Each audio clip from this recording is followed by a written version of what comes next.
नमस्कार, बहुत स्वागत है आप सभी का। न्यूज़ 18 इंडिया देख रहे हैं आप। मैं हूं आपके साथ मोनिका ठाकुर। 1 जुलाई 2017 को जब जीएसटी लाया गया था तो यही कहा गया था कि ये सबसे बड़ा कर सुधार रिफॉर्म होगा। 8 साल के बाद अब जीएसटी 2.0 लागू हो गया है। सरकार तो यही कह रही है कि दिवाली से पहले एक बहुत बड़ा गिफ्ट जो है वो आम जनता को दे दिया गया है, क्योंकि सीधे तौर पर आपकी जेब पर इसका असर होगा। जेब पर असर ऐसे होगा कि अब सामान सस्ता हो जाएगा। दूध, दही, आपके रोज़मर्रा की जो भी सामान है, ख़ास तौर पर जो मध्यम वर्ग के लोग हैं, हमेशा एक शिकायत सर उनकी रहती है कि हमें फ़ायदा नहीं होता है। और दिवाली से पहले ये बम्पर गिफ्ट जो है ऑलरेडी सरकार की तरफ से दे दिया गया है। अब आज प्रधानमंत्री नरेंद्र मोदी भी देश को संबोधित करने जा रहे हैं। माना यही जा रहा है कि जीएसटी को लेकर ही कोई बातचीत जो है प्रधानमंत्री नरेंद्र मोदी कर सकते हैं। उनकी तरफ से जो वोकल फॉर लोकल को लेकर भी कहीं ना कहीं सार्वजनिक मंचों पर आपने देखा है कि किस तरीके से वो आह्वान करते आए हैं।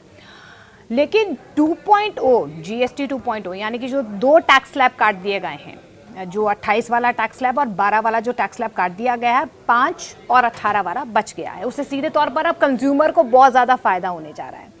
आज इसी को डिकोड करने की कोशिश करेंगे कि कल मैं जब मार्केट में जाऊंगी तो क्या बड़ा बदलाव मैं देख सकती हूँ, कंज्यूमर्स को कितना फ़ायदा हो रहा है, व्यापारियों को इससे क्या घाटा, फ़ायदा, नुकसान हो रहा है। शरद सर एक बार फिर से हमारे साथ जुड़ चुके हैं। हमारे इकोनॉमिस्ट हैं, हमारे टैक्स गुरु हैं, फाइनेंस गुरु हैं। लेकिन आज सबसे ज़्यादा महत्वपूर्ण बात है जीएसटी पर, क्योंकि इसका सीधा असर आपकी जेब पर होने जा रहा है। शरद सर से हम डिकोड करने की कोशिश करेंगे, इनसाइट्स लेने की कोशिश करेंगे कि जीएसटी से हमें अब कितना फ़ायदा हो रहा है, कि अब वाकई में हमारी दिवाली जो है इस बार बहुत धमाकेदार होने जा रही है। Sharad sir, welcome once again. Thank you so much. News 18 के फॉलोअर्स, व्यूअर्स, सब्सक्राइबर्स को मेरा अभिनंदन।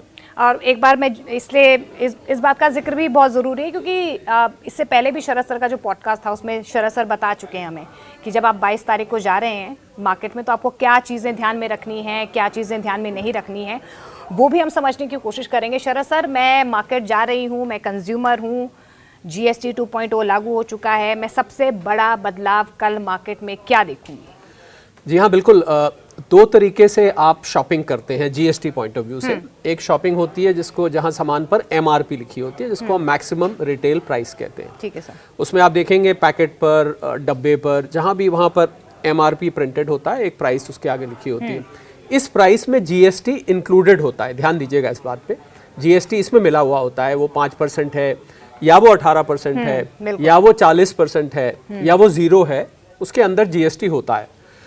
दूसरा होता है जहां पर आपको एक इनवॉइस दी जाती है और वहां पर आपको उस कीमत की, जो सामान लेते हैं उसकी कीमत होती है, उसके नीचे एसजीएसटी, सीजीएसटी जुड़ा होता है।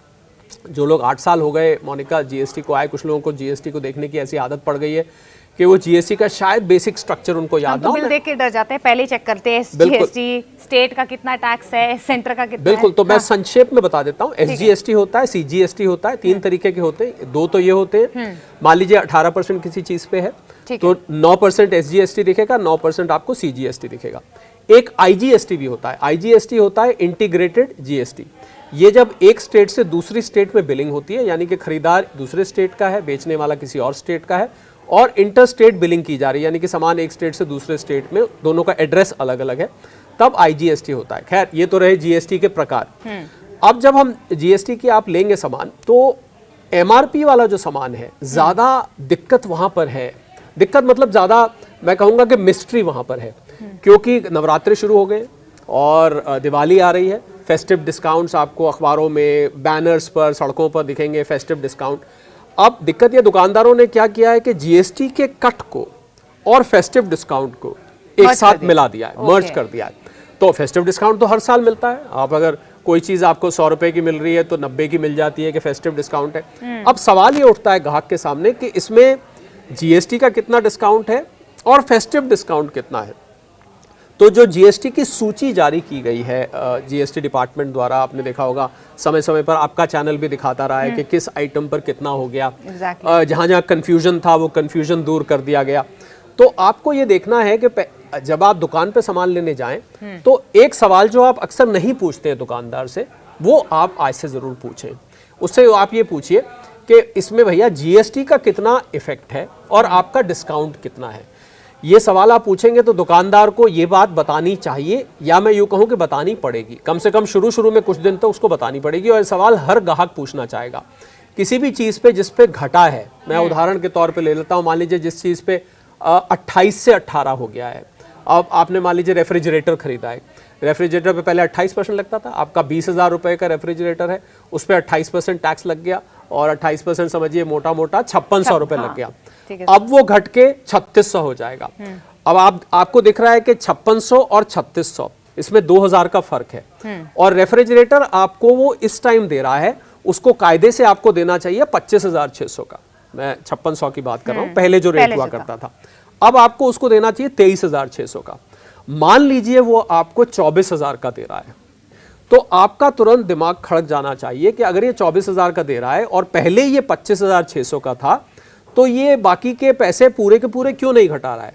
अगर आपको ऐसा कोई केस दिखाई देता है, और ये एमआरपी वाले केसेस नहीं है, ये मैं आपको दिखा रहा हूं जहां पर इनवॉइस होती है, ठीक है। अगर आपको नजर आता है तो पहले मैं आपको बता देता हूं कि आपके पास क्या रेमेडी है, यानी कि आपके पास ऑप्शन क्या क्या रहते हैं। दो आपके पास रास्ते बचते हैं।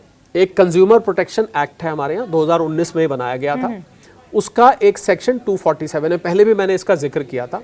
उसमें आप एक कंप्लेंट दर्ज कर सकते हैं, और ये कंज्यूमर हेल्पलाइन एक है, consumerhelpline.gov.in एक वेबसाइट है, वहाँ पर आप जाएं, वहाँ पर आप अपनी कंप्लेंट लिख दें कि साहब अगर दुकानदार से आपकी बहस हो गई है, और बिल की फोटोकॉपी जरूर ले लें, बिल की एक फ़ोटो खींच लें, सामान की फ़ोटो खींच लें, अपने पास प्रूफ इकट्ठा कर लें, आप उस पर डाल दें कि मेरे कहने के बाद भी दुकानदार ने मुझे पूरे जीएसटी का बेनिफिट नहीं दिया। तो उसमें आप एक फ़ोन नंबर भी है, मैं वो भी आप कहें तो जिक्र कर देता हूँ, 1800-111-111 और 4000-4000, इस नंबर पर आप उस कंप्लेंट को फॉलो अप कर सकते हैं।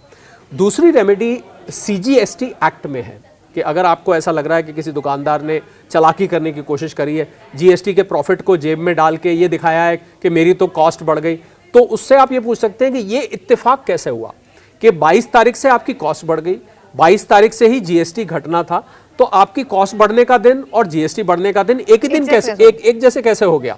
तो इस बात पे आप सवाल उठा सकते हैं, और आप सेक्शन 171 सीजीएसटी एक्ट में एक सेक्शन है जिसके अंतर्गत आप एंटी प्रॉफिटेरिंग के अगेंस्ट आप एक कंप्लेंट तैयार करके रख सकते हैं। हालांकि मेरा मानना है कि कंज्यूमर प्रोटेक्शन के अंदर भी इस पे एक्शन लिया जा सकता है। अब सवाल उठता है एमआरपी पे आते हैं। अब एमआरपी पे आपको स्टिकर लगे दिखेंगे, यानी कि दुकानदारों ने क्या किया, पुराना जो सामान था उसके ऊपर पर्ची होगी, उसके ऊपर पर्ची एक लगी दिखेगी, तो आप उससे पूछिए कि पुरानी कीमत क्या थी। जनरली जो रोजमर्रा की चीजें हैं मोनिका, जिसमें ग्रोसरीज आती हैं, आपके किचन का सामान है, टॉयलेटरी से साबुन है, बटर है, घी है, ये जो चीजें हैं, इन चीजों को तो आपको जनरली रेट मालूम होता है, जो लोग रेगुलरली खरीदते हैं उनको पता होता है। उसके ऊपर जब आपको स्टिकर लगा दिखे तो आप देखिए कि पहले इसका रेट मान लीजिए 12% था, अब उसका रेट 5% हो गया है, तो आपको 7% का वो फर्क दिखाई देना चाहिए। तो 7% तो आप आसानी से, आपके फ़ोन में कैलकुलेटर्स हैं, आप उसे कैलकुलेट करके निकाल सकते हैं। तो ये तरीका हुआ, चेक करें। अब उसके ऊपर अगर फेस्टिव डिस्काउंट भी है तो वो आपको अलग से दिखाई देना चाहिए। अब सवाल ये उठता है कि टोटल डिस्काउंट हमें कितना मिलेगा। मैंने एक back of the envelope calculation करी मोनिका, जितना भी सामान किचन में जाता है, मैं क्योंकि जब से अनाउंसमेंट हुई मैं अलग अलग दुकानों पर जाके, मार्केट्स में जाके खरीदारी तो कम कर रहा हूं, पर मैं उसके नोट जरूर कर रहा हूं कि क्या कीमत है, जिससे कि मुझे ये कम से कम मालूम रहे अगर मुझे लोगों को ये बताना पड़ता है। मैंने देखा कि जो रेट घटने की उम्मीद है, जो अब आप सुबह जाएंगे मार्केट, वो करीब 10 से 12% औसतन एवरेज हर चीज पर रेट घटने की पूरी उम्मीद है। और कुछ जगह मोनिका कंफ्यूजन था, वो कंफ्यूजन भी दूर होने की उम्मीद है। आपको मैं एग्जांपल दूं, मैं एक सिनेमा हॉल में चला गया, तो मूवीज के साथ आपको पॉपकॉर्न तो चलता है। आपको हैरानी होगी जान के कि कुछ आइटम्स ऐसे थे जहां जीएसटी 1.0 में इतना ज़्यादा कन्फ्यूजन था। तो उस पॉपकॉर्न पे आपको मैं उदाहरण बता देता हूँ।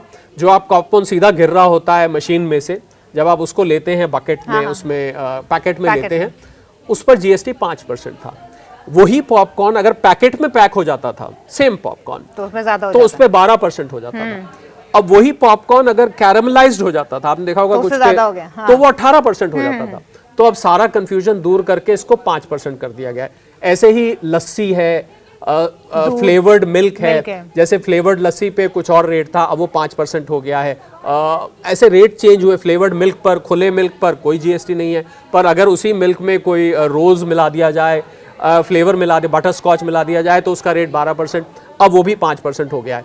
तो आपको ये देखना है, पहली बात तो मैं ये सलाह दूंगा सभी लोगों को कि हालांकि ये आपका महकमा नहीं है, पर आपको जीएसटी के रेट्स की जो चीज़ आप इस्तेमाल करते हैं ऑनलाइन सब उपलब्ध है। आपके पास एक रेट लिस्ट जीएसटी की कुछ दिन के लिए, मैं तो नहीं कहता हमेशा रखिए, आप कुछ दिन के लिए आप रखिए, सिर्फ इस वजह से कि कोई भी दुकानदार, कोई भी वेंडर, कोई भी बेचने वाला आपको चालाकी आपके साथ ना कर सके, आपको बेवकूफ़ ना बना सके और ऐसी कीमत ना वसूल सके जो आपको नहीं देनी है। फिर तो एक बार मुझे लगता है कि जब कंज्यूमर बाहर निकलेगा तो उसे थोड़ी सी आदत भी हो जाएगी, फिर आपको शायद रेट लिस्ट रखने की ज़रूरत नहीं पड़ेगी। शरद सर, इसमें दूसरा ये सवाल है कि जैसे मार्केट में एक व्यापारी ने अपना सामान लॉन्च कर दिया है, पहले उस पर 28% जीएसटी थी, अब 18 हो गया है। वो जो घाटा कंपनी को हो रहा है उसके लिए तो सरकार ने अभी तक ऐसे कुछ क्लैरिटी नहीं दी है ना कि उसको उस घाटे की भरपाई कौन करेगा। मान लीजिए, वैसे तो आपने समझा दिया है, मान लीजिए जो कंपनी है थोड़ा सा रेट ज़्यादा करके हमें बेच दे, तो इसमें तो हमारे साथ नाइंसाफ़ी हो जाएगी ना। ये तो मनमानी कहीं ना कहीं कंज्यूमर के साथ हो रही है। ऐसी मनमानी होने के कितने चांसेस आपको नजर आ रहे हैं? इसमें ट्रांसपेरेंसी होगी? बहुत अच्छा आपने सवाल पूछा है, क्योंकि ऐसा तो हो नहीं सकता कि 22 तारीख जब सुबह लोग सामान लेने जाएं तो पुराना सारा सामान उसका खत्म हो चुका हो और एकदम से नया सामान आया हो। और थोड़ा सा मैं इस लॉस को, क्योंकि लोगों के मन में ये आ रहा है, इस लॉस को डिकोड कर लेते हैं। अब आप देखिए कि एक दुकानदार जिसके पास पुराना सामान पड़ा है, जीएसटी क्या है? जीएसटी है आपसे पैसे लेके वो बिजनेसमैन, वो दुकानदार सरकार को जमा कर देता है। अब मान लीजिए किसी चीज का रेट 12% से घट के 5% हो गया है, तो जब वो सामान बना था फैक्ट्री में, उसमें जो इनपुट टैक्स लगा था, यानी कि उसमें जो रॉ मटेरियल लगा था उसको बनाने में, वो पुराने रेट्स पे आया हुआ था। मैं इसका सबसे अच्छा उदाहरण कार है। अब कार पे आपको पता है छोटी गाड़ियों पे घट के 28 से 18 हो गया। अब जब वो गाड़ी बनी थी, आप समझिए, उसमें जो स्टीयरिंग लगा था, क्लच लगा था, गियर लगे थे, जो भी सामान लगा था, वो उन पे भी जीएसटी लगता है। तो कंपनी ने वो महंगी जीएसटी पर वो सामान लगाया होगा। तो होता क्या है, अब इसको जीएसटी की प्रक्रिया अगर हम समझ लेंगे तो हमें आराम से समझ में आ जाएगा कि जब कंपनी आपसे 28% जीएसटी वसूल रही थी कार पर, तो वो जो जीएसटी पे कर रही थी अपने कल पुर्जों पर, उन पुर्जों का जीएसटी वो इसमें से घटा लेती थी। यानी कि आप जो कार पे 28% देते थे, उसमें से वो जीएसटी घटा लिया जाता था जो उसने अपने स्पेयर पार्ट्स पे दिया है। ओके। इसको हम इनपुट टैक्स क्रेडिट कहते हैं। अब हुआ क्या, अब यहीं पर आपका सवाल का जवाब आ जाता है। हुआ क्या कि रेट घट गए 22 तारीख से, कंपनी ने अनाउंस कर दिए, परंतु जो कारें पहले की बनी हुई पड़ी थी उसके पुर्जों पर वो जीएसटी चार्ज था जो पुराने रेट्स पे था। नए वाली गाड़ी का रेट 28 से घट के 18 आ गया।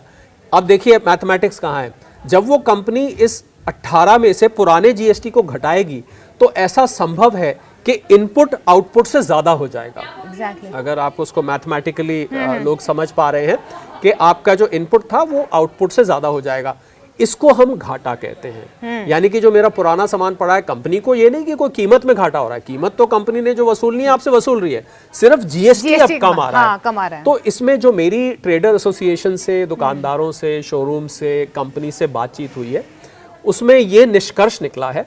देखिए, कंपनी से जब माल ग्राहक तक पहुंचता है तो उसमें पहले मैन्युफैक्चरर होता है, फिर स्टॉकिस्ट होता है, डिस्ट्रीब्यूटर होते हैं, होलसेलर्स होते हैं, सोल सेलिंग एजेंट्स होते हैं और रिटेलर होता है। ये पूरी एक सप्लाई चेन हम इसको कहते हैं। यानी कि फैक्ट्री से चलकर माल आपके घर तक पहुंचा तो बीच में कितने लोग, जो बिचौलिए कह लीजिए, आप देसी भाषा में बिचौलिए कह लेते हैं, तो ये इन सब ने आपस में मिलकर ये डिसाइड किया है कि इस घाटे को, ये जो इनपुट टैक्स का फालतू आ रहा है, इस घाटे को सब लोग मिलके सहन कर लेंगे। इस उम्मीद में कि आगे जब कीमत घटेगी तो सेल भी तो बढ़ेगी, तो सेल भी बढ़ेगी तो आपको रेवेन्यू कलेक्शन फालतू होगा, आपका मुनाफा भी बढ़ेगा और सारी चेन का मुनाफा बढ़ेगा। तो इस घाटे को अब या कहीं पर होलसेलर एब्जॉर्ब कर रहा है, कहीं पर मैन्युफैक्चरर एब्जॉर्ब कर रहा है, कहीं पर थोड़ा सा रिटेलर एब्जॉर्ब कर रहा है, कहीं पर डिस्ट्रीब्यूटर एब्जॉर्ब कर रहा है। कुल मिला के कोशिश की जा रही है, खासकर बड़े आइटम्स पे, मैं कारों की बात कर रहा हूँ, कि ग्राहकों तक ये नुकसान ना पहुंचाया जाए। पर हो सकता है कोई प्रोडक्ट, क्योंकि आप किसी ने मेरे से ये पूछा, मोनिका, कि टोटल कितने प्रोडक्ट्स हैं जिन पे जीएसटी लगता है? हजारों में है। आप मानेंगे नहीं, जीएसटी की जो ये कैटेगराइजेशन होती है ना, कि किस कैटेगरी में कौन सा आइटम जाएगा, इसको हम बोलते हैं HSN कोड। और इसको हार्मोनाइज सिस्टम ऑफ नॉमेनक्लेचर कहते हैं। ये मैं बाकायदा पूछने वाली थी आपसे अगला सवाल जी। पर अच्छा हुआ आपने पहले इसका जी। जिक्र कर दिया। तो हाँ सर। ये एक 8 डिजिट का नंबर होता है और ये इंटरनेशनल है, दुनिया भर में एक ही चलता है। इंपोर्ट एक्सपोर्ट भी भारत में 8 डिजिट का होता है, इंटरनेशनली ये 6 डिजिट का होता है। तो सिर्फ HSN कोड से 5000 है और आप लगाइए हर कैटेगरी के अंदर कितने आइटम है, तो हजारों के हिसाब से आइटम है। बहुत कठिन है किसी भी एजेंसी के लिए ये पता लगाना कि कौन सा आइटम कहाँ जाके बिक रहा है और कौन से देश के कोने में उस पे कौन सा दुकानदार क्या कीमत ले रहा है। हाँ। इसको तो मुझे लगता है एक पहले मुहिम चली थी, मुझे याद है किसी राज्य ने करी थी, जागो ग्राहक जागो। हाँ। तो मुझे लग रहा है यहाँ पर कंज्यूमर अवेयरनेस, ग्राहक की जागरूकता, यानी कि आप लोगों की जागरूकता ही इस चीज को चेक कर सकती है। तो जो मैंने आपको थोड़ी देर पहले बताया था कि कैसे आप लोग थोड़ा अगर नॉलेजेबल हो जाए, मेरे ख्याल हमारी पॉडकास्ट का भी पर्पस आज यही है कि लोगों को पता लग जाए कि उनको कोई बेवकूफ़ ना बना पाए, उनसे कोई फालतू कीमत ना वसूल पाए, और अगर कोई कर रहा है तो मैंने आपको उसका इलाज भी बताया कि उसका इलाज क्या है।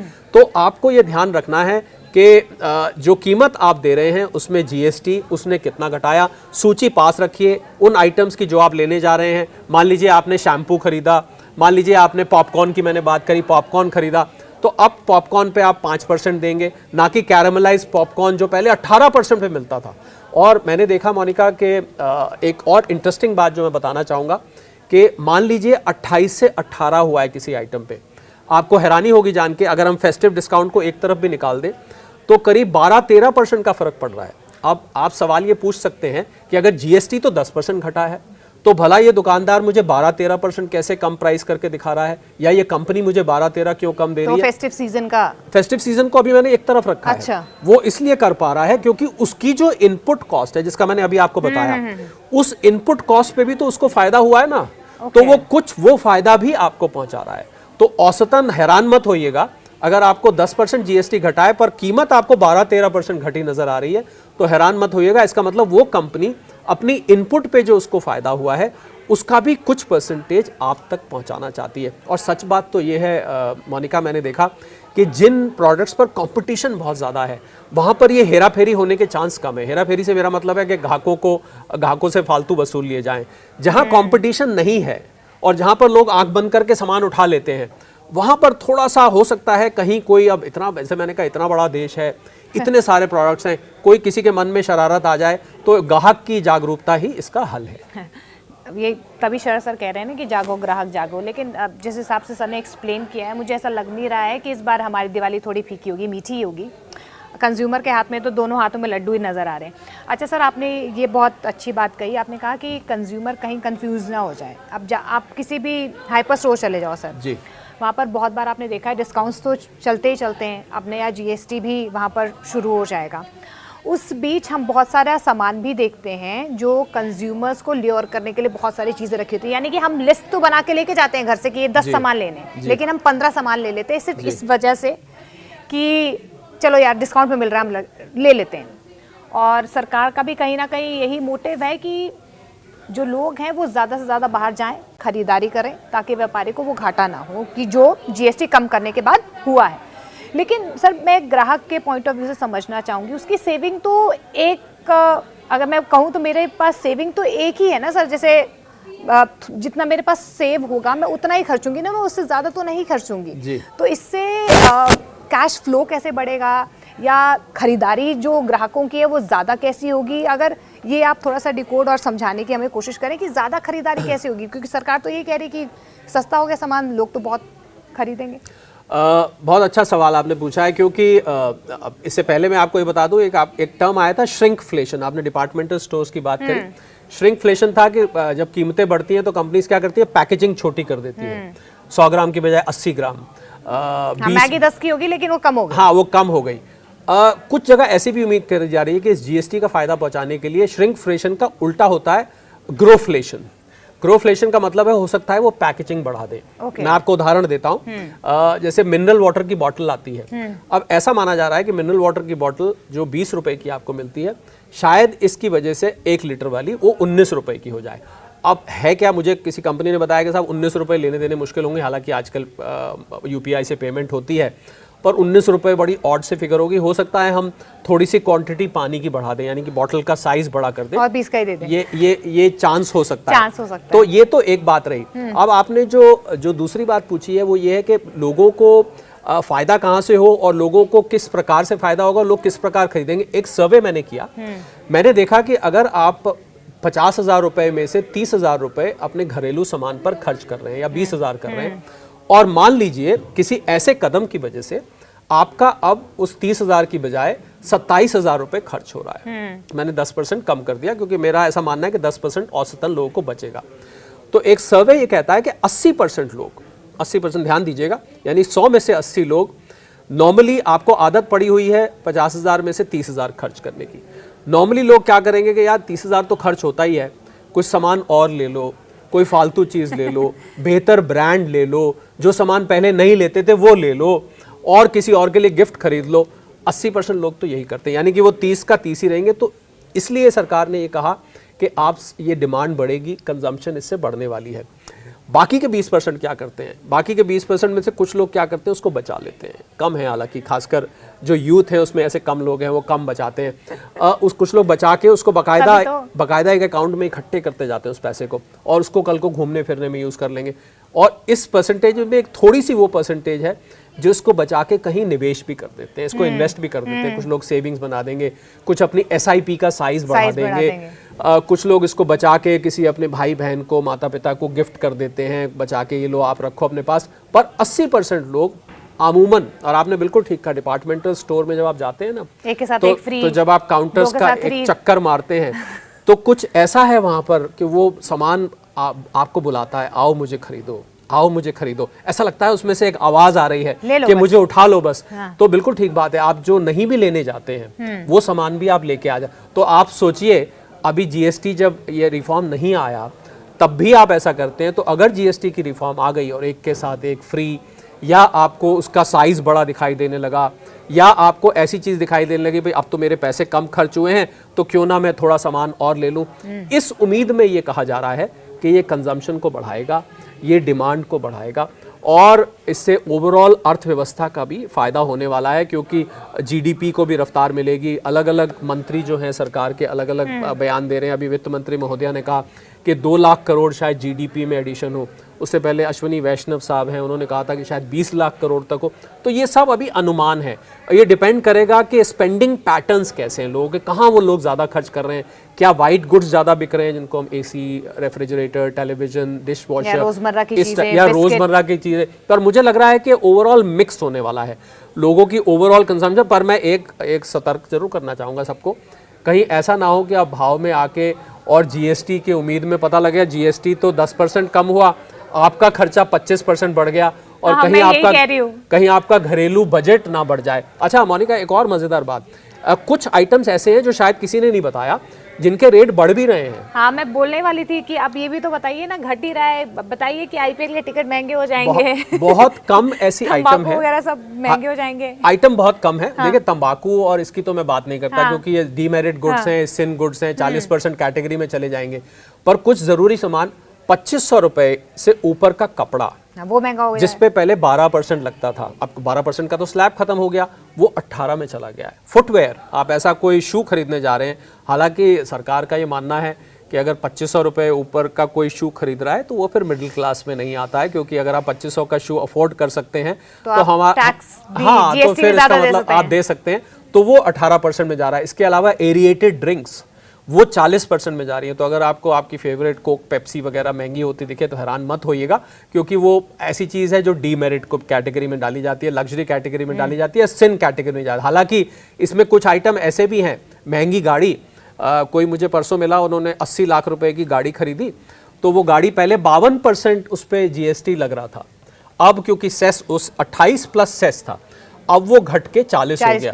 तो कुछ ऐसा भी हुआ। तो ये देखिए कैलकुलेशन, मैं मानता हूँ मोनिका GST 2.0 है, और मुझे लगता है जब हम 2.0 कहते हैं तो हम 3.0 की भी उम्मीद करके बैठ जाते हैं। ये तो एक वर्जन है, ये इवॉल्विंग वर्जन है, तो आगे आने वाले समय में ये अंत नहीं है। मुझे लगता है रिफॉर्म एक कंटिन्यूअस प्रोसेस है, होता रहेगा। आने वाले कुछ सालों में आपको फिर से एक बदलाव होता दिखेगा।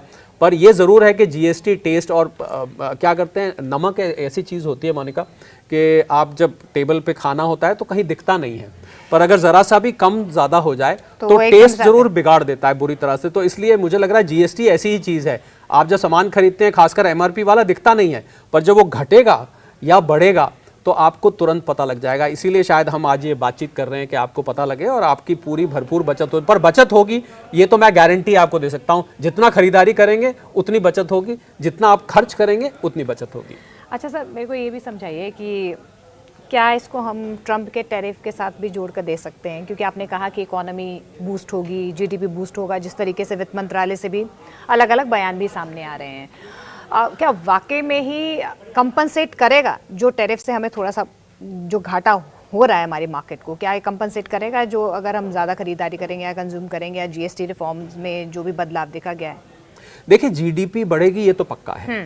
तो हम इसको ऐसे देखते हैं कि अगर ट्रंप के टैरिफ से ये जीडीपी पे असर होता है तो ये इससे जीडीपी बढ़ेगी। तो इन दोनों का जो कॉमन थ्रेड है वो जीडीपी है। वो जीडीपी को थोड़ा सा नीचे लेके जा रहा है, ये जीडीपी को थोड़ा ऊपर लेके जा रहा है। हालांकि ट्रंप साहब से आपने मेरी दुखती हुई नफ्स को छेड़ दिया, क्योंकि ट्रंप साहब के बारे में मैंने एक बड़ी इंटरेस्टिंग चीज़ नोट करी मोनिका। थोड़ा सा विषयांतर हो रहा हूँ मैं, सब्जेक्ट से एक लाइन बोलना चाहूँगा। जब वो प्रेम मोहब्बत की बात कर रहे हैं ना, उसके बाद कोई ऐसी घोषणा जरूर आ रही है जो भारत के, हाँ वो अभी H1B की बात करी, चाबहार पोर्ट पे लगा रही है। हालांकि भारत की तरफ से बातचीत अब कुछ आगे बढ़ रही है। तो जीडीपी एक कॉमन इसमें थ्रेड है, अगर वो जीडीपी घटा रहा है तो ये जीडीपी को बढ़ा रहा है। इस तरीके से ही हम जोड़ सकते हैं। बाकी सीधा सीधा, क्योंकि देखिए ट्रंप के टैरिफ एक्सपोर्टर्स पर असर कर रहे थे और ये आम उपभोक्ता की बात है। हालांकि सामान बनाने वाले कुछ कॉमन लोग भी हैं, एक्सपोर्टर ज्यादातर क्या है वो एक्सपोर्ट पर ही फोकस करते हैं।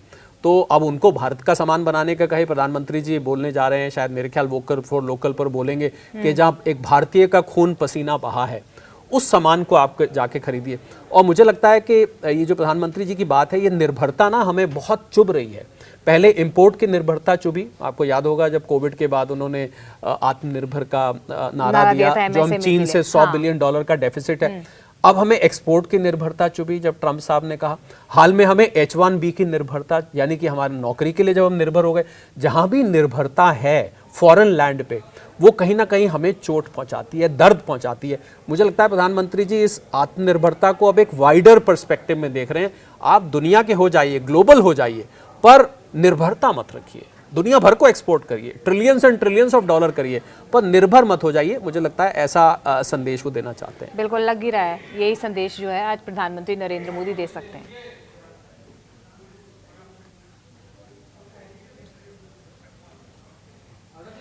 सर, एक लास्ट टिप आप कंज्यूमर को क्या देना चाहेंगे? ज्यादा स्पेंड करें या नहीं करें? देखिए जीएसटी के आवेश में आके ओवर स्पेंड ना करें, ये तो मैं सलाह, ये एक आप नई बात मैं बता रहा हूँ कि आप ये नहीं कि जीएसटी कम हो गया है तो हम जाके अपना बजट ना बिगाड़ लें। अपने बजट के अंदर आप शॉपिंग करें और जो आपको पैसा बच रहा है उस पैसे से आप नया सामान खरीदना चाहते हैं, ज़्यादा सामान खरीदना चाहते हैं, कुछ और सामान खरीदना चाहते हैं, ब्रांड चेंज करना चाहते हैं, किसी और के लिए सामान खरीदना चाहते हैं, वो ज़रूर करें। हाँ, और क्योंकि मैं एक फाइनेंस एक्सपर्ट भी हूँ मोनिका, तो मैं इस बात से तो कभी दूर जाऊँगा ही नहीं कि अगर आप सेविंग कर सके इसमें से कुछ, और मैं कहूँगा अगर 10% 12% जीएसटी बच रहा है, आधा सेव कर लीजिए, आधे से कुछ और सामान खरीद लीजिए। ये मैं कहना चाहूँगा, अपने घर का बजट मत बिगाड़ें। और हाँ, जीएसटी के रेट्स अपने पास एक सूची कुछ टाइम के लिए अपने फ़ोन पर सेव कर लीजिए, और जब दुकान पर जाएं एक बार खोल के देखिएगा। कुछ देर के लिए आप टैक्स कंसल्टेंट बन जाइए, सिर्फ रेट कंपेयर करने के लिए। एक दफ़े आपको आदत हो गई तो आपको कोई भी चैलेंज नहीं कर पाएगा। सर, बस एक मेरा आखिरी सवाल आपसे यही है कि ये जो बदलाव हम देखेंगे मतलब 22 से, इसका पूरा असर होते होते कितना वक्त लगेगा? हमें कितने दिनों में पता चल जाएगा कि हाँ अब बिल्कुल मार्केट में जो है एक फ्लो की तरह सब कुछ जा रहा है? इसको हम दो तरीके से देख सकते हैं। अगर आप मैक्रो इकोनॉमिक लेवल पर देखें, यानी कि अर्थव्यवस्था पर, वो अर्थव्यवस्था पर असर हमें अक्टूबर से दिसंबर तक दिखेगा, क्योंकि 22 तो महीने का खत्म होने का समय आ जाएगा। अक्टूबर से, यानी कि ये जो क्वार्टर है, आपको जो इस क्वार्टर के जीडीपी के आंकड़े आएंगे अक्टूबर से दिसंबर के, उसमें आपको ये असर दिखेगा। जहां तक आपकी जेब की बात है, वो तो 22 तारीख को जब आप पहली खरीद करेंगे तो वहीं से दिखना शुरू हो जाएगा। बाकी मैं सबको सलाह ये दूंगा कि पूरे महीने का, जब नॉर्मली लोग महीने का लेते हैं, कुछ लोग आजकल जो यंगस्टर्स हैं वो तो हफ्ते के हफ्ते भी कैलकुलेट, वो थोड़ा वेस्टर्नाइज हो गए, वीकली हिसाब रखते हैं। तो मुझे लगता है आपके हफ्ते का हिसाब, महीने का हिसाब कहीं ना कहीं सेविंग लोगे। मैं तो ये भी कहूँगा इस वीडियो को जो लोग देख रहे हैं नीचे कमेंट करके, क्योंकि वीडियो तो चलता रहता है, कमेंट करके डालें कि कितनी आपकी सेविंग हुई एक हफ्ते बाद, एक महीने बाद, 15 दिन बाद और फिर एक क्वार्टर के बाद।